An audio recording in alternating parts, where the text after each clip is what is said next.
ரூபசங்க தெரியல அம்முக்குட்டி சொல்லும். நான் வந்து விஜய் டிவி புகழ் ரூப சங்கர் வந்திருக்கேன். உங்களெல்லாம் பார்த்து ரொம்ப சந்தோஷப்படுறேன். நான் கும்பிட ஆத்தா மகமாயி உங்கள் எல்லாருமே நல்லா வச்சிருப்பா சொல்லிட்டு அன்னைக்கு காலங்காத்தால் 6 மணி இருக்கும். கோழி கொக்கரக்கோன்னு குவிச்சேன். என் பொண்டாட்டி குளிச்சுட்டு தலைவையை மல்லிகை பேச்சு நான் உசூல் பண்ணேன்.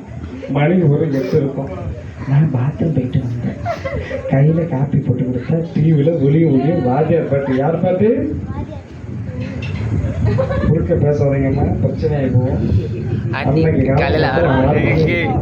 கோழி கொக்கரக்கோ குவிச்சா மணி ஒரு 8 இருக்கும். என்னை பொண்டாட்டி உசூல் பண்ணேன். பாத்ரூம் போயிட்டு வந்தேன். கையில் சூட காப்பி கொடுத்தா டிவியில் ஒளிய வாத்தியார் பாட்டு. வாத்தியார்னா யாருக்குமே பிடிக்காது. என்ன பாட்டு? என்ன பாட்டுமா? ராஜா பாட்டு. அன்னைக்கு காலையில் 6 மணிக்கு. அன்னைக்கு காலங்காத்தால் 6 மணி இருக்கும். இது பேசுனா பிரச்சனை ஆயிரும். கையை தட்டுங்கன்னா மாறி வேற மாதிரி போயிட்டு இருக்கு.